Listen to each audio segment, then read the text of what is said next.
요즘 환자분들이 가장 잘못하는 양치 방법에 대해서 한번 설명을 좀 드리겠습니다. 보통 일반적으로 환자분들이 양치를 잘못하시는 방법 중에 하나는 칫솔을 좌우로, 옆으로 움직이는 양치 방법인데, 이 방법을 사용하게 되면 잇몸도 상처가 날 수가 있지만 치아의 뿌리 부분이 마모가 될 수가 있어서 보통 시린 증상이 많이 나타나게 될 수가 있습니다. 또 하나 잘못된 방법이, 안녕하세요, 옆집 의사 김민수입니다. 잘못된 습관 하나만 고쳐도 충치와 잇몸병 위험을 확 낮출 수 있다는 사실 알고 계셨나요? 왜 매일 양치하는데 잇몸에서 피가 나고 충치가 생기는 걸까요? 혹시 내가 잘못된 양치법으로 내 치아를 망가뜨리고 있는 건 아닐까요? 오늘 영상 끝까지 보시면 지금 당장 바꿔야 할 진짜 양치법과 구강관리의 핵심 팁을 얻어가실 수 있습니다. 원장님, 제가 사실 원래 이 치과 유튜브 하기 전까지는 이빨을 잘 안 닦았거든요. 근데 이제 다른 의사분들한테 많이 혼나가지고 이제 치아를 참 열심히 닦는데 그런데도 막 피날 때도 있고 이 충치가 생기더라고요. 그 이유가 뭔지 좀 궁금합니다. 양치를 올바른 방법으로 하지 않으면 양치를 하지 않은 것과 크게 다르지 않습니다. 그래서 올바른 양치법을 배워가시는 게 중요할 것 같습니다. 어떤 게 있나요?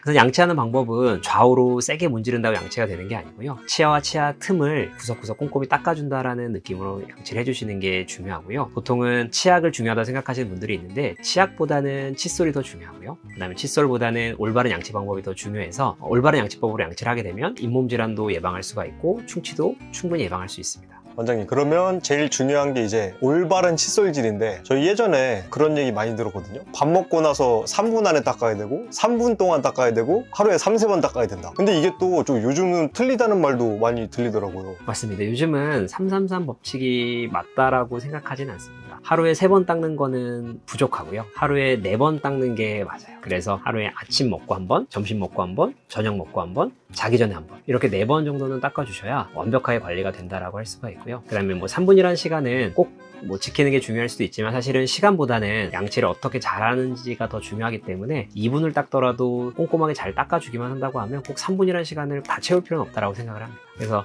양치 시간보다는 올바르게 닦는 방법이 더 중요한데, 오늘 제가 소개해드릴 양치 방법은 바스법에 대해서 설명을 좀 드리려고 합니다. 제가 치아 모양을 준비했는데요. 오늘 바스법에 대해서 좀 설명을 좀 드릴게요. 요즘 환자분들이 가장 잘못하는 양치 방법에 대해서 한번 설명을 좀 드리겠습니다. 보통 일반적으로 환자분들이 양치를 잘못하시는 방법 중에 하나는 칫솔을 좌우로, 옆으로 움직이는 양치 방법인데, 이 방법을 사용하게 되면 잇몸도 상처가 날 수가 있지만 치아의 뿌리 부분이 마모가 될 수가 있어서 보통 시린 증상이 많이 나타나게 될 수가 있습니다. 또 하나 잘못된 방법이 칫솔을 회전하는 방법인데, 이 방법이 잘못된 건 아니지만 보통 이 회전법은 어린 아이들에게 사용하는 방법이고 효율이 좀 떨어지기 때문에 이런 회전 방법도 잘 쓰지 않습니다. 또한 양치 방법 중에서 가장 중요한 거는 치아에 이렇게 거층을 닦는 것보다는 치아와 치아 사이의 틈을 닦는 게 훨씬 더 중요하다라고 할 수가 있어서, 특히 이런 겉면 같은 경우에는 굳이 열심히 닦지 않아도 이 틈을 닦는 과정에서 자연스럽게 닦일 수가 있기 때문에 양치하는 동안에는 항상 이 치아와 치아 사이의 틈을 열심히 닦으려고 노력해 주시는 게 양치 방법의 핵심이라고 할 수 있습니다. 원장님, 그게 바스법인가요? 바스법도 결국에는 이 이와 이 사이의 틈을 얼마나 잘 닦을 수 있는지, 그걸 잘 닦을 수 있게 하는 방법이 바스법이라고 할 수가 있습니다. 바스법에 대해서 설명을 드리면, 바스법 같은 경우에는 잇몸과 치아 사이에 칫솔모를 위치시킨 다음에 작게 진동을 줘서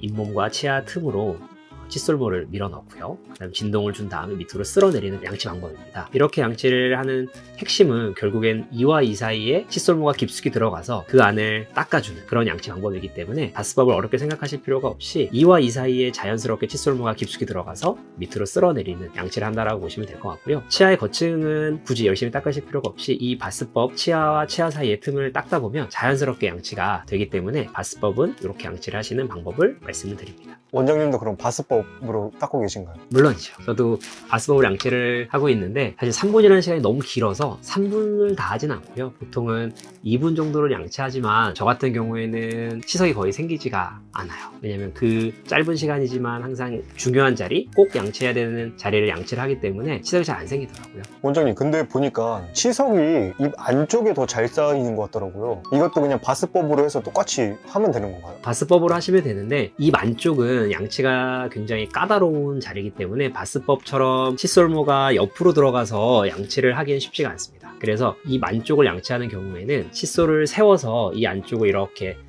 닦아내는 방식을 이용해서 양치를 하셔야 되는데, 이렇게 하다 보면 이게 치약이 다 앞으로 튀기 때문에 보통 설명드리는 양치 방법으로는 고개를 이제 세면대로 숙이셔서 칫솔모를 세로로 넣고 위에서 아래로 쓸어내리는 방식으로 이와 이 사이를 닦아내는 방법을 설명을 드립니다. 원장님, 그러면 이제 원장님한테 배운 바스법으로 열심히 하면 될 것 같은데, 또 중요한 건 칫솔을 어떤 걸 사야 될지. 이 시중에 엄청 많잖아요. 뭐 왕타 칫솔도 있고 극세사? 네, 그런 뭐 칫솔도 있고 어린이용 칫솔처럼 진짜 작은 애들도 있고. 시중에는 다양한 칫솔이 판매가 되고 있는데 사실 대부분의 치과 의사 선생님들은 그렇게 비싸고 복잡하게 생긴 칫솔을 사용하지 않습니다. 가장 추천해드리는 칫솔은 일반모보다는 미세모가 좋고요. 왜냐면 미세모여야 치아와 치아 사이 공간에 더 깊숙이 들어갈 수가 있기 때문에 미세모가 좋고요. 그 다음 칫솔모의 헤드가 작으면 작을수록 좋아요. 그래서 저 같은 경우에는 예전에는 어린이용 칫솔을 사용한 적도 있습니다. 왜냐면 이 칫솔모의 헤드가 작아야 치아의 맨 끝쪽 깊숙한 자리까지 구석구석 닦일 수가 있기 때문에 칫솔모의 헤드는 작으면 작을수록 좋다라고 할 수 있습니다. 다만 칫솔모가 좀 작다 보면 굉장히 오랜 시간을 닦아야 양치가 되기 때문에, 그래서 가장 권해드리는 칫솔은 일반용 칫솔 중에서 가장 헤드가 작은 칫솔을 구입하시는 것을 권해드리고요. 칫솔모의 방향이 여러 개로 뭐 엇갈려 있거나 이런 칫솔이 저는 굳이 필요하다고 생각하진 않습니다. 원장님, 그러면 전동 칫솔은 추천하시나요? 실제로 많은 환자분들이 전동 칫솔에 대해서 저한테 질문하시는 경우가 많은데요. 저는 항상 환자분들한테 전동 칫솔은 80점짜리 양치 방법이라고 설명을 드립니다. 이 전동 칫솔 같은 경우에는 원형으로 회전을 하거나 뭐 진동이 있는 그런 칫솔이라고 보시면 되는데, 모두가 이와 이 사이를 완벽하게 닦아낼 수가 없기 때문에 전동 칫솔은 보통 몸이 좀 불편하셔서 손을 잘 못 쓰시는 분들이나 고령이셔서 손의 움직임이 섬세함이 떨어지시는 분들에게는 필요한 칫솔이지만, 어린아이들이나 일반 성인들이 쓰기에는 약간 아쉬운 칫솔이라고 볼 수가 있습니다. 그래서 어린 학생들이나 성인들은 올바른 양치 방법의 습관을 만들어가는 게 굉장히 중요하기 때문에 전동 칫솔을 저는 쓰지 말라고 설명을 드리고 있습니다.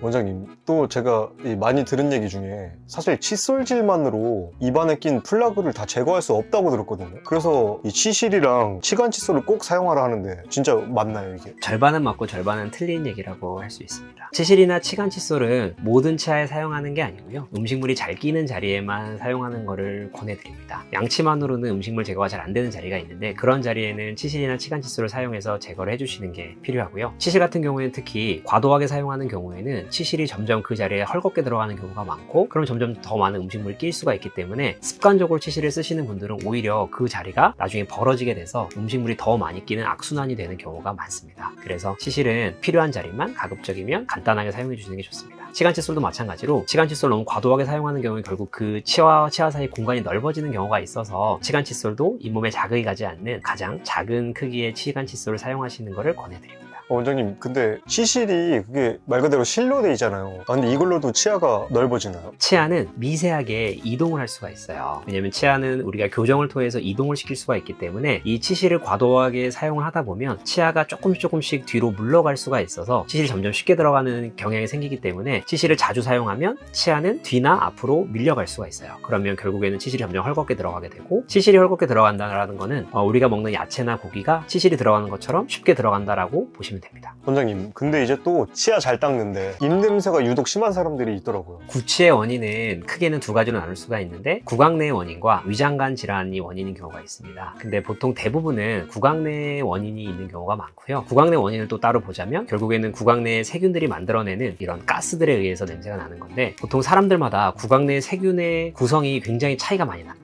그래서 이걸 구강내 생태계라고 하는데, 이런 세균의 종류에 따라서 냄새가 많이 나는 경우가 있는데, 결국엔 모든 분들은 구강내 세균 숫자를 줄일 수만 있다라고 하면 구취도 많이 줄어들 수가 있습니다. 그래서 보통 잇몸 밑에 있는 치석과 치태에 있는 세균들이 만들어내는 경우가 많고요. 또 하나 세균이 많이 모이는 자리는 혀 뿌리 쪽에 있는 혀 위에 백태 안에 세균들이 많이 살고 있기 때문에 여기서 만들어내는 세균의 부산물들인 가스들이 구취의 원인이 됩니다. 그래서 구취는 보통 스케일링이나 잇몸 치료 등으로 구강내 세균 숫자를 줄여주고요. 그 다음에 혀 클리너의 사용을 좀 권해드리는데, 혀 클리너를 사용해서 혀에 있는 세균의 숫자도 줄여준다라고 하면 구취가 해결될 수가 있습니다. 원장님, 근데 그냥 칫솔로 혀를 닦으면 안 되나요? 칫솔은 아무래도 칫솔모가 좀 더 날카롭기 때문에 혀 표면에 상처를 낼 수가 있고, 혀 표면에 상처가 난다라고 하면 이 혀에 있는 세균들이 혀에 염증을 만들고 통증을 만드는 경우가 있어서 칫솔로 닦기보다는 좀 더 부드러운 혀 클리너를 사용하는 걸 더 권해드립니다. 원장님, 근데 전 좀 신기한 게 제가 혀를 사실 잘 안 떴거든요. 근데 저는 백태가 사실 또 쌓인 적이 그렇게 없어가지고. 백태는 사람들마다 개인차가 있어요. 혀의 표면을 보면 사람들마다 융털이 긴 사람이 있고 융털이 짧은 사람이 있어요. 그래서 융털이 긴 사람은 백태가 잘 생기는 혀를 가지고 있는 거고요. 융털이 짧은 사람은 보통 혀가 좀 하얗기보다는 좀 더 붉은 혀를 갖고 있는데, 이런 융털이 짧은 사람, 즉 하얀 혀보다는 좀 더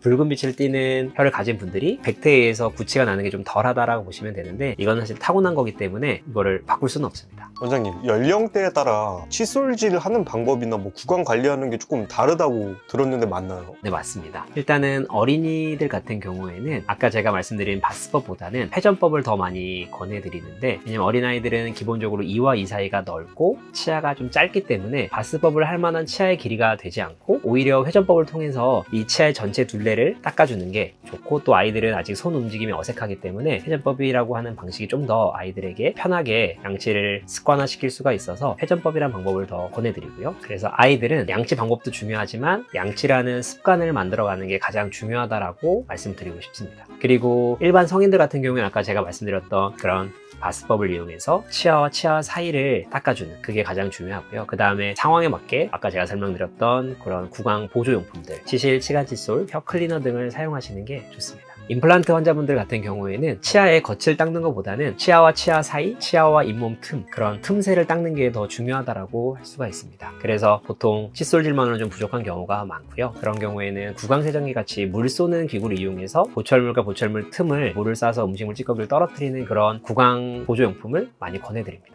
오늘 배운 올바른 양치법과 구강관리 습관으로 입냄새 걱정과 충치 걱정을 확 줄이시길 바라겠습니다. 영상이 도움되셨다면 좋아요와 구독 부탁드리고요. 궁금하신 점 있으시면 댓글 남겨주세요. 지금까지 옆집 의사 김민수였습니다. 감사합니다.